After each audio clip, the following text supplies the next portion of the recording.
Let's see. We're really excited that you're all here today. Thank you so much for joining us for this panel called How to Vacation Tour at the Same Time, sponsored by Fan Club Cruises. My name is Marissa Kolka. I'm the marketing manager here at Folk Alliance. My pronouns are she, her. And by way of visual description, I am a brown-skinned woman. I have dark brown curly hair. I am at the Folk Alliance office and have a really cool Beatles-looking poster behind me. Yeah, like I said, I'm marketing manager here at Folk Alliance. Really hello, guys. That you're here. Can you hear me? Hello, Ellis. Yes, we're live and recording. We're live and recording, Alice. So Marissa's getting us kicked off. Awesome. Thank you for joining us, Alice. So before we begin today, I just want to take a moment to note that we are joined by folks from around the globe and to collectively recognize the importance, complexity, and difficulty of offering land acknowledgements in the context of online organizing, creation, and collaboration. I am joining you here today from the land of the Osage, Kansa, and Oceti-Sakowin nations, also known as Kansas City, Missouri. We invite you to not only join in acknowledging our shared responsibility to work towards reconciliation, but to commit to taking personal, meaningful, and measurable action towards healing the legacies of colonization, forced migration, and cultural erasure. If you would like to look up the native land that you are on, you can visit native-land.ca. And it is now my great pleasure to introduce our moderator today, who will then introduce all of our esteemed panelists. All of us who are joining us today, thanks to his generous efforts and personal invitations. Welcome, Donald Davidoff. We are so happy to have you here. I'll let you take it over. Thank you. Thank you so much, Marissa, and particular thanks to my three panelists, Susan, Dan, and Ellis. We'll introduce them in just a moment. Also, big shout out to Celebrity Cruises that helped make this possible as well. They're one of the cruise lines we work a lot with. Please feel free to put questions in the chat box as you go along, because Marissa will be monitoring that and she can interrupt us with questions as we go. I have an unruly lot in that these three individuals and I all know each other very, very well. So this will be very organic and very conversational, and I may occasionally have to play time cop and move us along a little bit, but we'd love to hear your questions as we go along, not just wait till the end. So without any further ado, let's go ahead. I guess we can put the deck up, and I'll introduce the artists. I really couldn't be more pleased with the group that we have. Initially, let's see, Fawn, do we have the slides up? I apologize because I'm not seeing the slides. One moment. Just seeing me. So I'll start by introducing Dan Navarro. Dan is a songwriter, recording artist, singer, voice actor, road warrior, you name it. I won't read his entire bio here. Many of you know him. I will point out, Dan was or is a former president of Folk Alliance, I think the longest serving ever president, also a longtime board member of SAG-AFTRA. So, deep in giving back to the community, as well as being a wonderful artist. And he's about to go on his 21st fan club cruise this September. So this all started with Lo and Navarro way back in, I think I want to say 1998. Did I get the year right, Dan? You did. Okay, so that's Dan. Let's move on. We'll do the intros quick because really want to get into the material. So Susan Werner, truly a daring and innovative songwriter with a killer live show. And that's not just because it says so on her website. If you haven't seen Susan perform, my God, you've got to see her sometime. Multiple styles, all sorts of messages, wonderful, wonderful voice. Again, many of you know her. A lot of things here. She's going on her fourth fan club cruise this September. She's doing one of our really unique ones. We'll get to that in a little bit. And then moving on, Ellis Paul, another longtime member of our community here. Started in the 1990s, which is just a really nice way of saying Ellis and I have grown old together. Just released, I think it's your 23rd. Was that your 23rd or 24th album that just came out, Ellis? Or did you lose count? Ellis disconnected for just a moment, but he's reconnecting now. So you may want to ask him in just a moment. You might be having some network issues. Yeah. Oh, there we go. Hey, Alice, I was just saying, is your recent album, is that 23rd or 24th? The one that just came out? Or do you even have count? You're muted. Oh, we're having fun with technology. There we go. Yes. Sorry, guys. This is my 24th. 24th. There we go. So literally just came out. I wrote this before that one came out. But multiple honors. And this May he's going on our very next cruise to Alaska is his 6th fan club cruise. So, okay, great. Well, with that introduction, let's just jump right in. What exactly is a fan cruise? And I promise this will be the only chart or the only slide that I sort of speak to. I want to get the artists talking about their experiences. But what is a fan cruise, right? It's a chance to bring together an artist and their fan base in a really unique setting. I kind of think of it like the Uber VIP experience. It really is something special. It really does combine the relaxation and pleasure of a vacation along with music. In most situations, we'll talk about the one situation that's different, but in most situations, we are a group on board a ship that has a lot of other passengers. So there's actually even a sort of exclusivity feel to it in a positive kind of way, where we've got our own little tribe doing our thing. You have to be part of our group to come to the events. And it really creates some additional camaraderie. As I mentioned, these are essentially private parties, private events on the ship. And it does give sort of that insider access feel to things. So that's kind of the textbook description of what we do. But I'd love to hear from each of the audience. Each of the artists I have. So I'll just go Dan, Susan, and then Ellis. What is a fan cruise? What is a fan cruise to you? What has the experience meant to you? With me, it depends on whether you talk about what I thought when I heard about it and what it turned out to be. The short version of it is that when I heard that we were up for doing a cruise with fans, I thought it was the worst idea I'd ever heard. Our manager talked us into it. I didn't want to go. Why do I want to be on a ship with a bunch of people who are going to get in my face, play shuffleboard all day with a bunch of old people? He just said, just promote it. When you don't get the people, you can cancel. Well, we got the people. So we went in November of 1998 on the first fan club cruise on a 3-day outing to the Bahamas. Might have even been 2. It was really quick. And within about a half hour of getting on the ship, I thought, this is really cool. These cruises are not what I thought they were. What they became over time was a fan builder.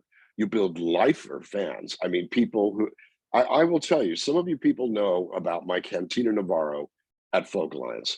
Everybody who runs Cantina Navarro, Paul, Terry, Lori, Matthew, have all been cruisers. And with the exception of Paul, I met them as cruisers. So it's a friend and fan builder. It's actually quite lucrative if you do it right. And it's become the jewel in the crown of my year. That's my story, and I'm sticking to it. Susan, what's a fan cruise to you? I really love travel. And as I was talking with Dan before we came live here, I grew up on a farm in eastern Iowa. We took one vacation in my entire childhood. We went to the Iowa State Fair. That was it. So the world remains interesting to me. Everywhere is new. And fan club cruises is an opportunity to go somewhere wonderful. And they make it as easy as possible to do it. So there's the big upside from my own personal interest level, but there's also this sense of a floating party where someone else has catered it. Someone else is running the bar, someone else is putting the food in front of people, and your job is just to say hello to people and hang out with people, and you wind up playing ping pong, and you're in a kayak with them, and eventually you get to know these people really pretty well. It's a great endeavor for extroverts, I'll say. It's a great endeavor for extroverts. I cannot imagine doing this as an introverted person. I think that would be challenging in certain ways, though I imagine there are strategies to do that. But if you sincerely enjoy getting to know people and being surprised by what people say and do and what their enthusiasms are, this might be a really good pursuit for you as an artist and a professional. Yeah, and I will say something before I go to Ellis. The point about, an introvert, I will say it is important that you have to be comfortable hanging with your fans, right? I do have some artists who are introverts. The cabin is their castle. Sure. So they can go there and be safe and decompress. I will say, I won't name her, but I worked with a well-known artist manager who at the last minute, before we decided to do it, decided to pull the plug. Because actually he said to me, you know what, this is what I love. She's actually kind of shy. She's not someone who interacts with her fans after the show, etc. So we want everybody to have a great time. I think this works for the vast majority of artists, but that's a really good point.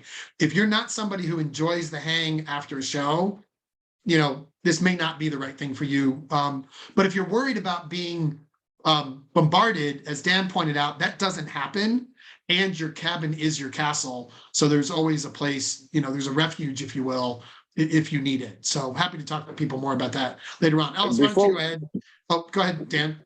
I just wanted to say toward that end, on my first cruise, I had one rule. If I'm in my cabin, do not knock on my door. Because I was concerned about one particular cruiser who was really overbearing. He was loving, but he loved me up a little too much. If I'm in my cabin, do not knock on my door. If I'm out there, you see me alone having a meal, come join me. If I'm out there on fair game. By year 3, I was throwing champagne and movie parties in my cabin because I'd become so comfortable with everybody. Come on in, let's go. Yeah. Ellis, what's a fan cruise mean to you? Well, I would say, I hope you guys can see me. I'm doing this.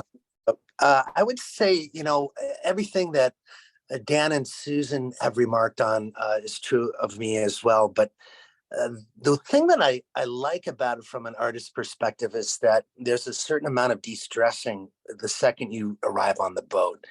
It's kind of like you're on the road, but it's like the whole continent is going with you. And the rush of getting ready for shows and having to do multiple sound checks and all that stuff, it's almost non-existent. So I find myself relaxing, and the great benefit of it is, of course, getting to know intimately your fan base, but the working vacation aspect of it, and the fact that I get to play with standard, stress of getting ready to get on the road, getting everything packed up, getting the sound check, everything is right there, and I just find myself having a lot. Yeah, that's one of the things the fans also love about a cruise is you pack and unpack once. As you say, the world, all your stuff goes with you.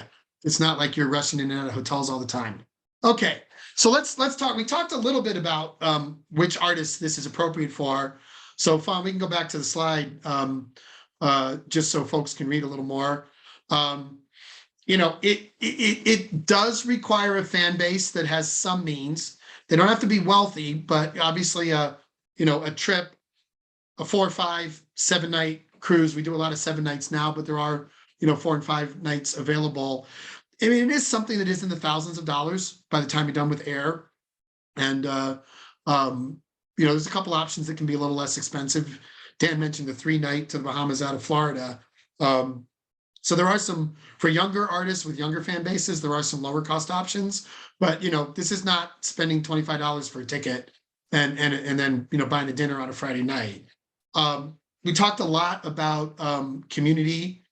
The vacation value came up a couple times already, and Susan mentioned artists who enjoy interacting with their fans as a real big part of this. Why don't we sort of approach this one this way? Because we kind of went there already on the last slide. But Susan, what is it about you and your fan base that has made this so appropriate for you? I'm from the Midwest, and Midwesterners like to travel, especially when it gets colder. I think that's part of it, is that I have a fan base that also likes to travel. I think there's a cohort of my fans who are either approaching retirement age or are retired. And so they have the time. Some of them have the means. But before I forget, I want to mention that what I've found is that there's a passion group of people who like to take these vacations, they'll go on Ellis Paul's trip. They'll go on Dan's trip.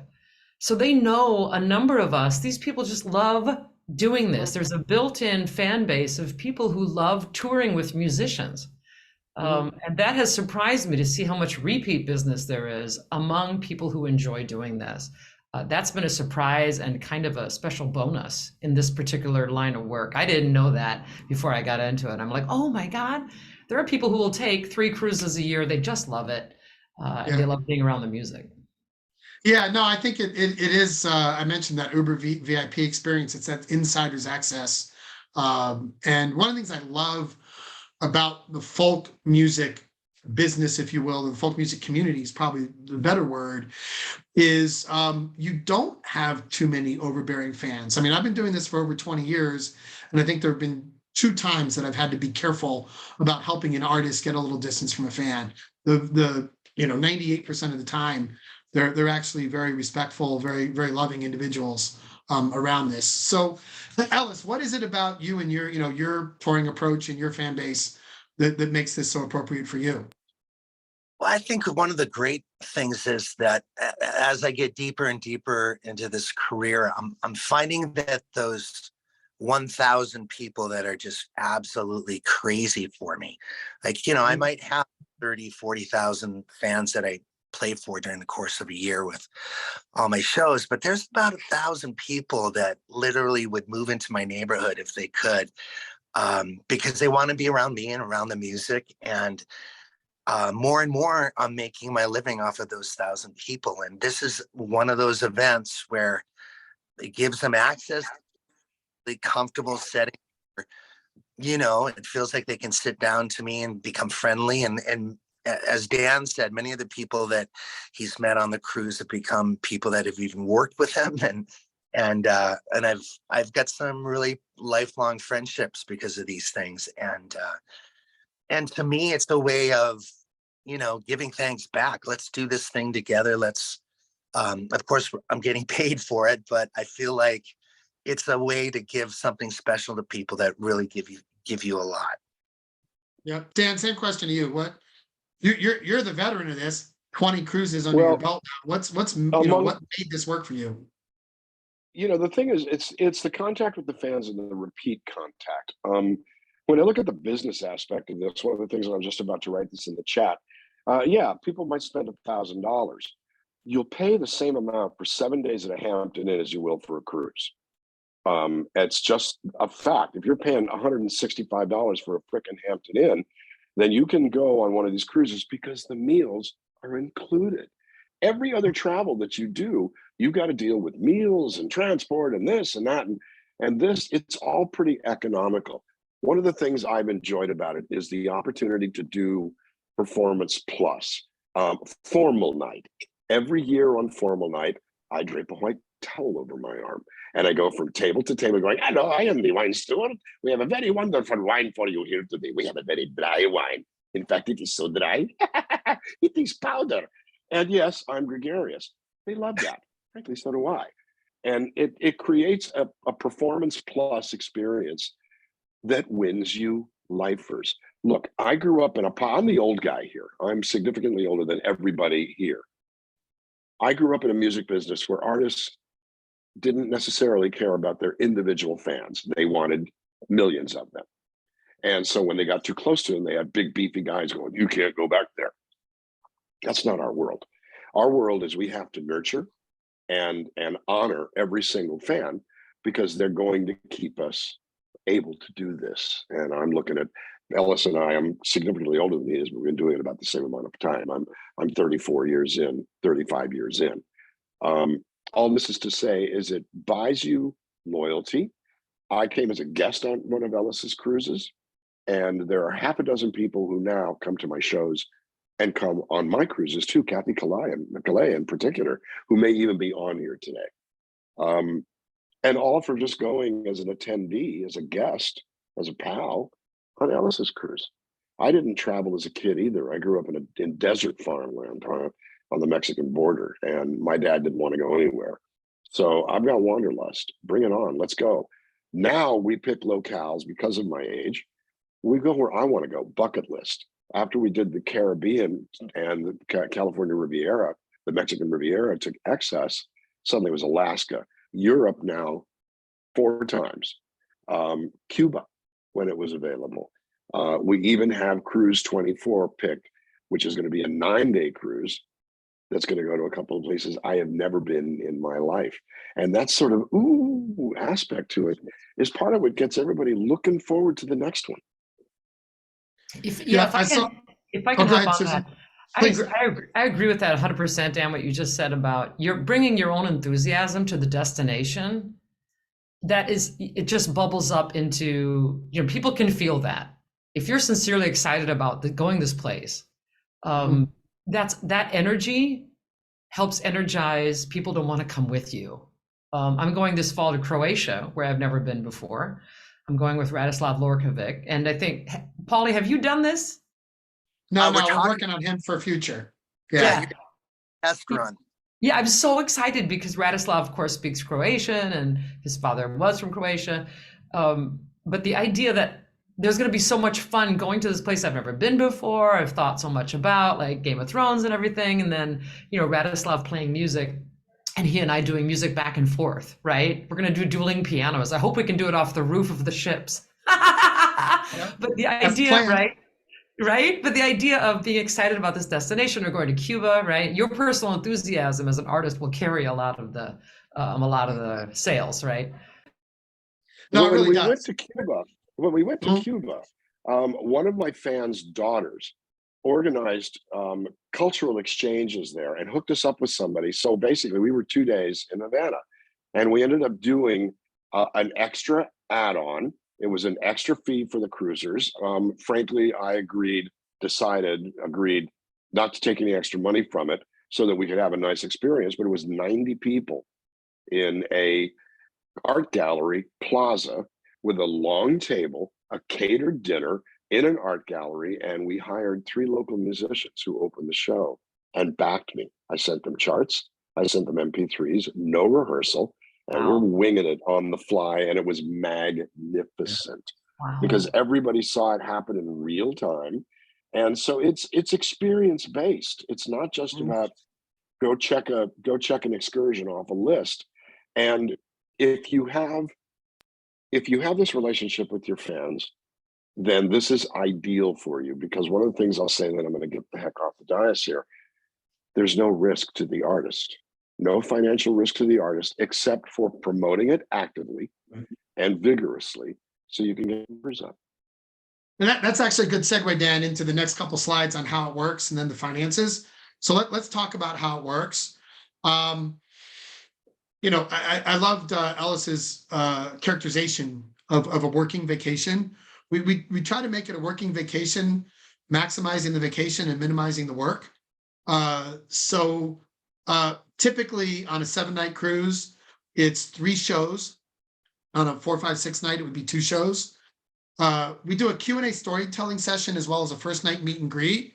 And in fact, I'll pause there for a moment because, Dan, you're probably a good one to talk about this.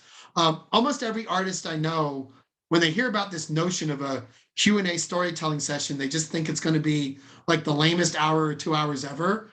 And it usually turns out to be the most sort of rip-roaring event. And you've done 20 of them, Dan, and each one we wonder, like, hasn't everybody asked the questions and heard all the answers? And yet, I'll let you sort of fill in the blank with "and yet." Well, they want to know the deep dive. They want to find out where songs came from. Initially, how did you guys meet? How did you get started? Who were you into as a kid? But then it's how did you write this song? What's your favorite place ever to play? And for which there is no answer. In the midst of the Q&A, because it was 2-way on the last cruise that we did, which was a river cruise for our 20th, and it was Gretchen Peters and Beth Nielsen Chapman. We're in the middle of having our conversation, and we pass by a hillside with 300 sheep. And so Gretchen just goes, "Sheep." Silly things that happen like that. Someone once asked me who I do and don't give credit to on a song, because she had thrown me a line that I used in a song. And it was just, I didn't credit her. It was a comedy song that was hidden on an album. It wasn't a frontline release. And she chose to ask me in front of everybody. To which my response was, you really want to do this now? Okay, here it is. And it wasn't mean, it was frank, but sometimes you get things thrown at you. It's an opportunity to look, you guys, nothing worth a dang ever came from a comfort zone. And so the cool things happen when you let them. And these are the opportunities that this particular thing, I wouldn't think of. I mean, there's going to come a point when I can't tour. I'm, don't tell anybody. I'm 70 years old. There's going to come a point when I can't tour, but I'll cruise until my legs fall off. No reason not to. Yeah, so that's great example of that. Couple other things around how it works, right? A lot of time to enjoy the cruise, the excursions, things on your own. We do send a group escort, a tour director. So that's really important. Again, back to the whole, not only is your cabin your castle, but if anybody comes up to you complaining about something, right? Well, go talk to Donald, go talk to Paul. They're there to help you. So you don't have to worry about that. We obviously handle all the contracting logistics, set up a website. We typically plan cruises 12 to 18 months in advance because we need the promo time. And before we get into the finances, we really do depend on the artists to make it a success. So, the one thing that artists do have to do is help promote the cruise. I mentioned before, like I've been, I don't know if you can quite see it on the screen, but I'm wearing my Swallow Hill fleece today. I used to be on the board and I was actually chair of Swallow Hill. And I always point out, like, for $25 in a ticket, I'll take a flyer and go see somebody, what the heck, what's on the Swallow Hill website. Okay, nobody's going to go spend $3,000, including air, for an Alaska cruise on a flyer, right? They've got to want to come because of the artist. So maybe Susan and then Ellis, maybe each of you can talk a little bit just about the promotion that you did do. It's not heavy, but it's necessary. So just maybe talk a little bit about that responsibility, because other than performing, that's the only thing that an artist actually has to do. Yeah. I'll mention it from the stage. I'll mention it in newsletters. I'll mention it in social media posts. But to repeat, my own enthusiasm for the destination makes the pitch authentic. So bringing your own real excitement about it, choose a destination that you're excited about for your own reasons. Maybe you've never been there before. Maybe there's a family legacy there. Maybe there's, it's a TV show that you've really enjoyed and it's the setting of that. But your connection with the destination is the big impetus, I think, for people coming with you. No, that's a great point. Ellis? Oh, I agree with Susan. I mean, I think enthusiasm has got to be the brand of this from the perspective of the artist. So for me, I've done the Caribbean thing and I got to walk on the Mayan ruins and then we shifted to Alaska, and I have a tie-in because I've got my own songs written about Alaska, and so all of that helps. For me, the only thing I found challenging is that, I run a multi-tiered business that has advertising for, other trips occasionally, my tour dates, my new album, my, so trying to find the timing where you're dropping this cruise stuff into your Facebook posts and boosting it, and is, you just got to be a smart marketer about it so you don't feel like you're selling. And it really absolutely helps if you're selling enthusiasm to go along with it. And I would even use the word, you're inviting them to join you on this trip, on this vacation, because it is your vacation as well. And I think that ties into what Susan was saying. And in fact, Ellis was being a bit demure. So those of you who know him know this. Those of you who don't, there's a bar in Homer, Alaska. Homer is basically in southeast, Alaska. Southwest, way off on the sort of south, towards the southwestern tip of Alaska. There's a bar there called Alice's Champagne Palace, and one of Ellis's more popular songs is an eponymous song. It's about Alice's Champagne Palace.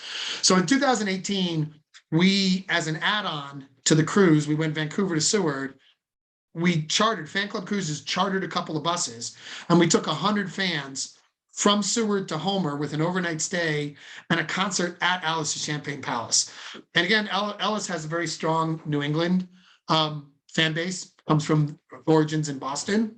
And I will tell you, as a presenter and promoter, very little in my career has been more emotionally fulfilling than watching these New England fans who had never been to Alaska, no less Homer, in Alice's Champagne Palace with Ellis and Radislav singing Alice's Champagne Palace. In fact, I remember you broke the cardinal rule of concerts: never sing the same song twice. You opened with Alice's, and then you closed with a TFA in the encore of Alice's. That had to have been a special moment, Paul. Yeah, it was, and talk about good branding. Like everyone felt like they were inside of a song, and and I agree with Susan that, like, and when you're enthusiastic about the place that you're going, and I certainly was, it just, everyone feeds off of that. And I'm looking to the future. I want to try one of these to Norway. I'd love to go to Iceland. There are all these that I want to go on vacation to, and why not bring 100 people and make it lucrative while you're there and have fun. So speaking of lucrative, let's go to the next slide. We'll talk about the finances and how this works. So as I mentioned, it does depend on the success of the artist promotion. And so we don't do this on a guarantee basis. We do pay based on how many people come along. Typically 100 to 150 per person. Actually, with inflation and as some of the older fan bases graduate into more expensive cruises, we can even sometimes go slightly higher than that. But the important thing is that the performers earn one free cabin for every 16 sold. So a soloist, or say a husband-wife duo, literally only need to sell 14 cabins. 14 cabins, plus one for them, plus one for the tour director we send. You're at your 16 cabins, you've earned your one free cabin. Oh, by the way, 14 cabins typically means 28 people. At $100 per person, that's $2,800 plus the vacation value. So that's like the minimum that typically makes it work. You can start to do the math, or anybody who wants to, learn more about 30 cabins, 40 cabins, 50 cabins. We've got, last May, I think we had about 85 or 90 people on an Alaska cruise with Susan. We've got just over 100 going with Ellis on another Alaska cruise now coming up in May. So the math gets, I used to say it won't be your best paying week, but it won't be your worst paying week. And then as we started to sometimes get 100, 150 people, all of a sudden it became a very good paying week. So again, at the low end, all you need is 14 cabins sold. If you're a solo or duo, obviously, if you've got a band, that changes the numbers a little bit on the minimums. If you earn more cabins than you need, those get cashed out, so you still get the benefit. Think of it like a promote. And Dan already mentioned, right, the cruise includes meals and accommodations. So really, other than travel to and from, and some people gig in, gig out, coming to that. In fact, Ellis, you gigged in and gigged out back in 2018 on Alaska. Maybe comment a little bit about that from a touring perspective. Yeah, it was sweet. We ended up having a bookend of shows, one in Vancouver and then a little bit of a run in Alaska after the cruise. So we built a little bit around it and stretched out the dates that we were away. Not a lot, maybe 5 or 6 extra days, but it was a great way to make some extra money. And of course, the Alice's shows were open to the public as well. So all the money that from all the Alaska fans that I had come in there was really great, because they know of the song as well. So it was a big event for the town there. Yeah. And it's a choice. You don't have to gig and gig out. That's just an option. Okay, let's go ahead and talk a little bit about each of the destinations. Like, where do these cruises go? So we started in the Caribbean, actually even the Bahamas, as Dan mentioned. I'm trying to remember, Dan, I know you've done several Caribbean. I can't remember, Susan, if you did a Caribbean with us. I know we did Cuba, as we mentioned. But Cuba, maybe Dan, comment a little bit. Caribbean can, especially with younger artists and younger fan bases, it's kind of the entry drug into cruising, if you will. It's it's true. And there are short junkets that work. You can go to the Bahamas and back from Florida. You can go to the Caymans or to Jamaica. Cozumel is a big part of it. After we had done the Northern Caribbean probably half a dozen times, we expanded to the Southern Caribbean, which is the more exotic islands, St. Lucia, St. Thomas, St. Martin's, Grenada, Dominica. And those were absolutely fabulous. There's a route that they can repeat in what's called a butterfly. So we did it one year, one side of the butterfly. We did the other side of the butterfly the next year, at which point, this was probably 11 or 12 cruises in. People said, I don't care if we ever go back to the Caribbean. But at that point in time, it was a good way to keep upping the ante. It's no different than what we do with our own shows. If someone gets used to something, raise the bar a little bit, so that there's a new reason for people to come. And they will come. I didn't think people would do over 4 days. And it was the fans who said, we want more. So we went to 7. We're doing a 9-day cruise in August of 2024. Never tried that before.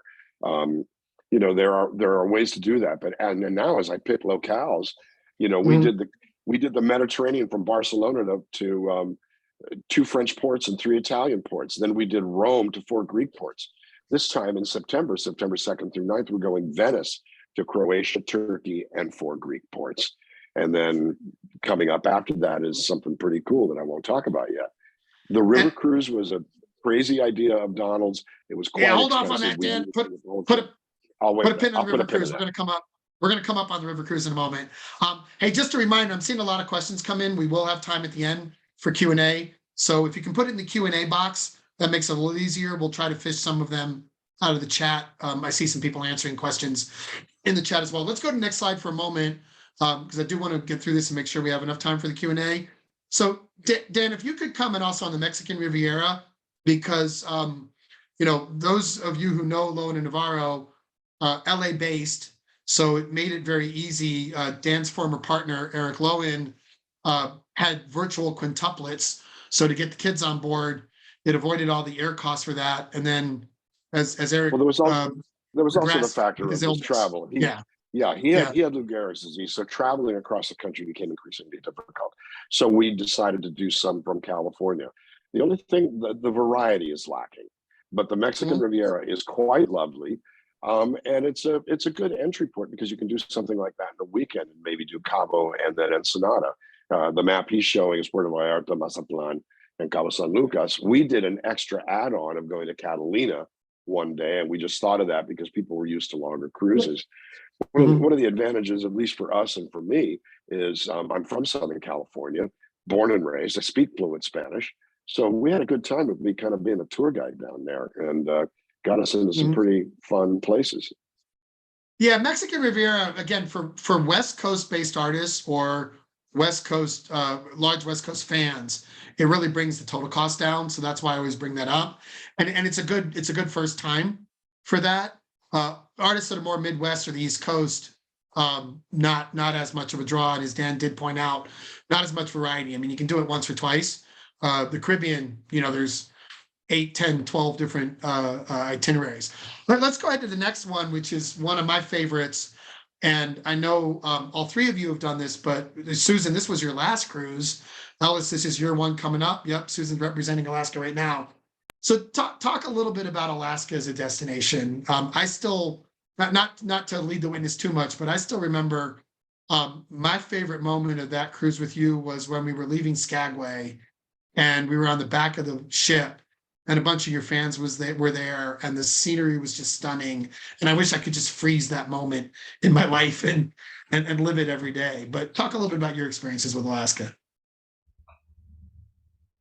So Susan, yes, please. Yeah. So, we had a pretty magic departure from Skagway, didn't we? But the thing about Alaska is it's on so many people's bucket lists.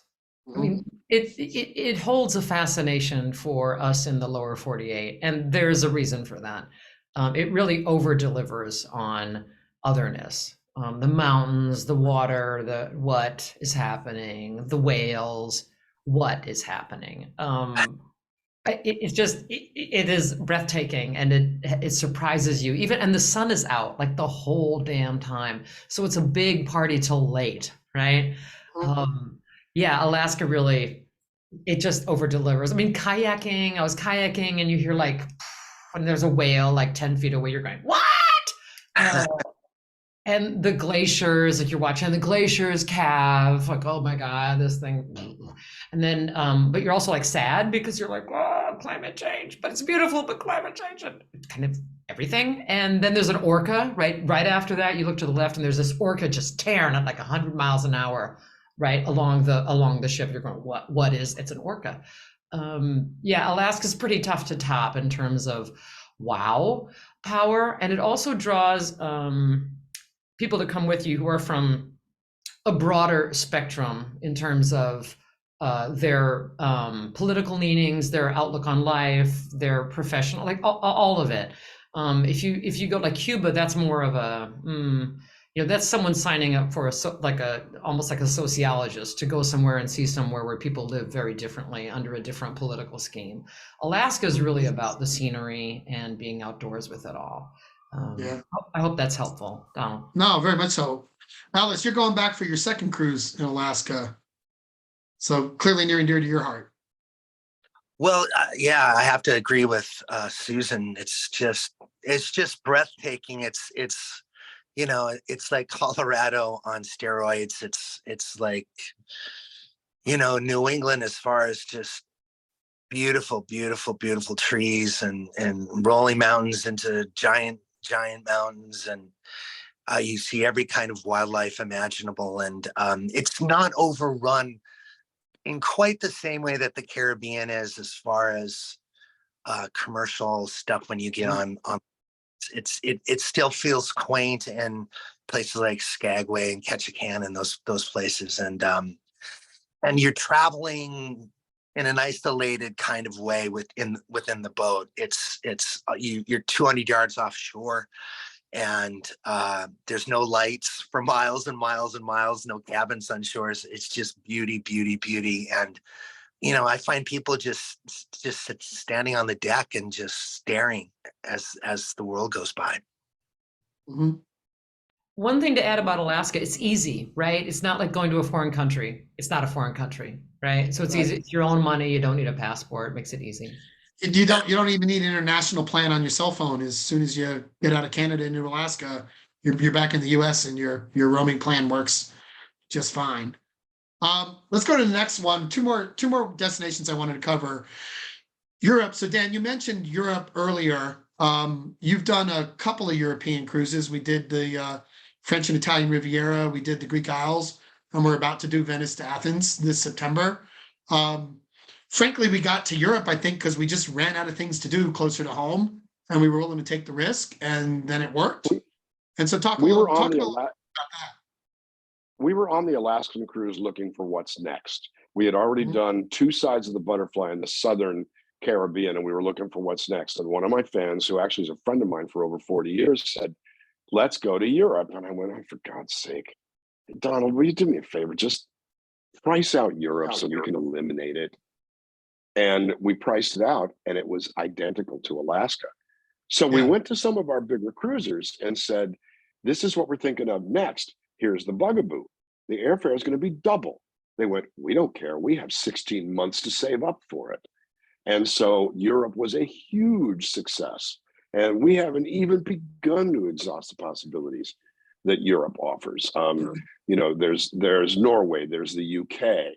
We're going to be doing some stuff on, in Spain and Portugal, into Morocco coming up soon. The Mediterranean is magnificent. I'm glad I'm going back to Santorini in September for the second time. I'm going to do the 700 steps in the blue roofs and all of that. Yeah, excellent. Anyway, it's a wonderful destination. Yeah. So the last slide, and then I see a whole bunch of questions that we want to try to get to. I don't know if we'll have time to get to them all. Up until now, we've talked about the big ships, and on the big ships, we can block a group. No risk, no foul, as Dan said earlier.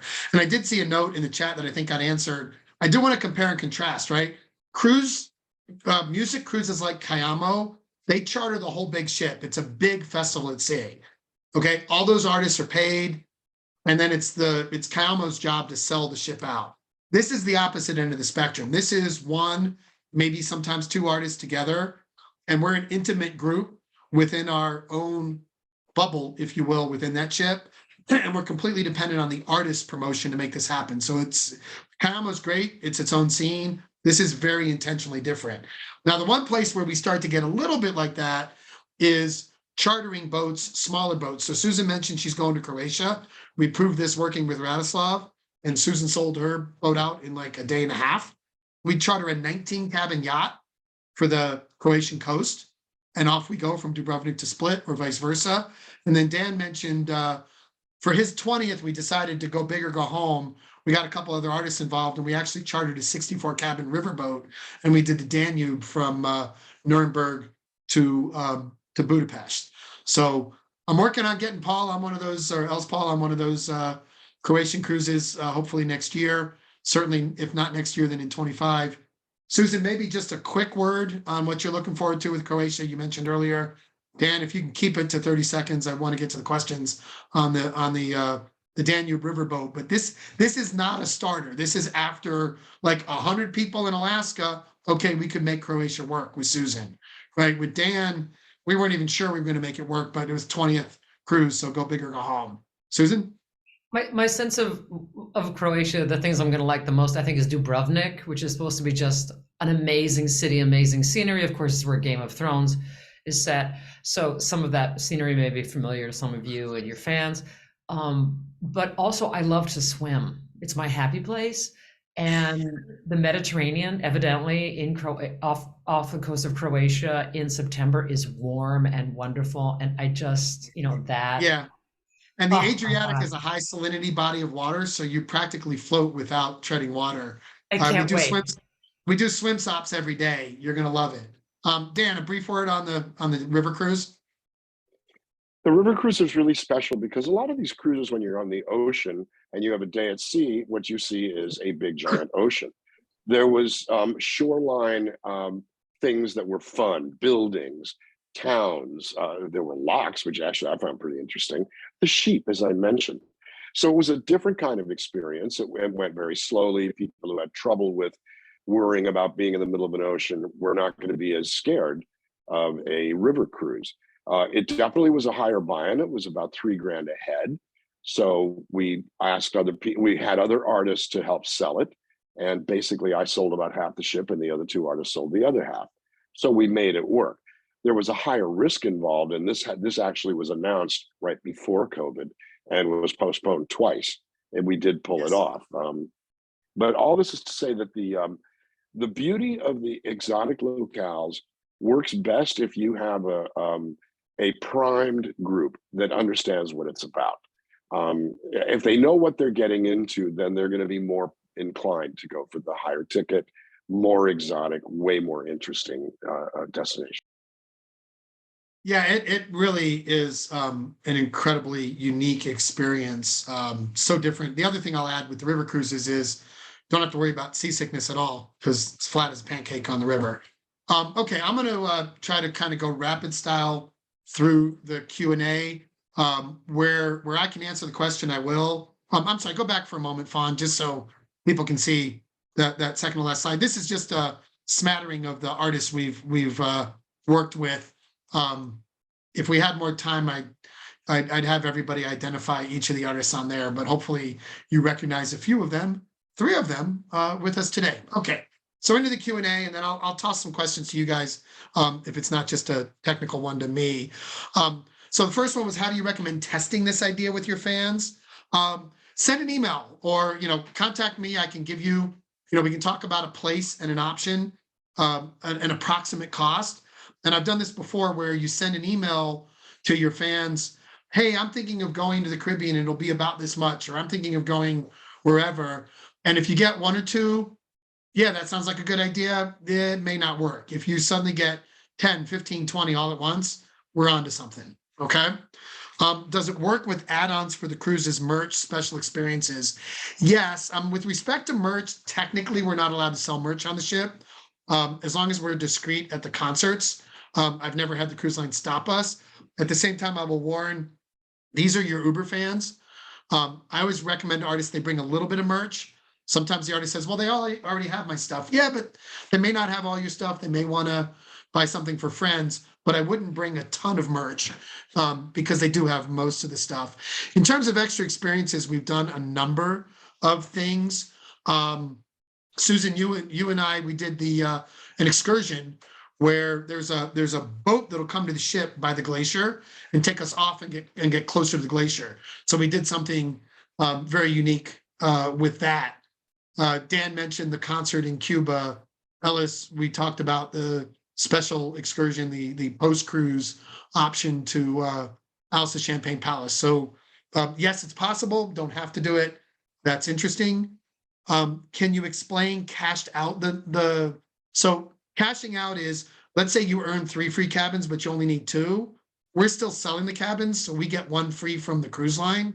That actually serves as a cash promote. So you get your $100 per person, plus this extra $2,000 or $3,000 when we earn that 3rd cabin. And I'm going fast to get all these questions in. Is Cuba still an option? Sadly, at the moment for Americans, no. You can thank John Bolton for that. I'll get off my high horse on that one. I had 5 cruises with artists set to go to Cuba when Bolton shut Cuba down. I wish Biden would realize he's not going to win Florida in 24 and just open it back up like Obama did. Whole different conversation there. Happy to have another time. The people, again, the next question around people I know on these cruises are going because of the full lineup. So how do you allocate the sale to an individual artist as far as compensation? We do these as individual groups. So this is not the big festival at sea. If you're going, like, Susan's got her boat for Croatia. Ellis has his group on Alaska. So there is no attribution. When we did the one with 3 artists with Dan, we did give fans an option when they booked to tell us who they heard this from. And we did the allocation that way. And people who either were multiples or just said, we're other for whatever reason, we split. So we can talk more about that with anybody who would ever do a more than 1 person cruise. Can you do an Alaska cruise without starting or ending in Canada? Yes, you can start and end in Seattle. That's what Susan did. You do have to stop in a Canadian port. I can explain why offline. We don't have time to get into all that. So you do still need a passport, even if you're going to and from Seattle. Is the value of a cabin? Oh no, it's closer to the full value. It's $1,000 a person or $2,000 a person or whatever.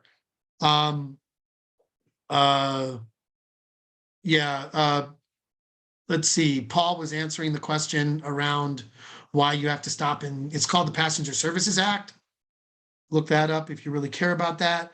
As a Canadian duo, let's see, as a Canadian duo that can do track shows solo or as a duo, as well as tribute or theme shows, how does this work logistically? With the cruise liner booking agent look after our O1 visa or similar? So with visas, I don't worry about visas because all of the shows are done at sea in international waters. So I advise the artists to just say they're going on a vacation. Don't say you're going to work because you're not going to work in Seattle. Or if you're an American artist going to Vancouver, you're not going to work in Vancouver. Now, if you're doing a pre-show cruise like Ellis did, okay, that's you with your own booking. You've got to deal with that. But on the cruises, the shows are all done at sea, international waters. And so we don't have to worry about visas in international waters. Performance situations and schedule, we always do the shows not competing with shore excursions. And so I can get into more of the exact schedule with individuals who are interested. How can artists ensembles pursue this? Contact me. Hey, Paul, can you put my email, Paul Wiltberger, that is, put my email, thedonald@d2demand.com in the chat, and everybody can get my email in the chat. And we can talk about that. And let me see if I can get one more in and then go to Marissa for the end. Could you repeat the financial details? We can make these slides available to everybody. The cabin price varies with the type of cruise. Anything as low as about $1,000 per person, all the way up to $4,000 and $5,000 a person, like some of that river cruising. The artist typically gets $100 to $150 per person plus the free cabins. And I mentioned earlier, 14 cabins is low enough if you only need one free cabin. If you're a solo or like a husband-wife duo or a wife-wife duo or a husband-husband duo, whatever, you can get going on as few as 14 cabins. We cover all the production costs. So Alex, who covers the cost of a sound system, we take care of all that. I'm sure there were questions in the chat. I saw some of them getting answered, but we're up on time. I've got to turn it back to Marissa to close us out. Marissa? Hey, that was really incredible. Thank you so much, Susan, Dan, Ellis, Donald.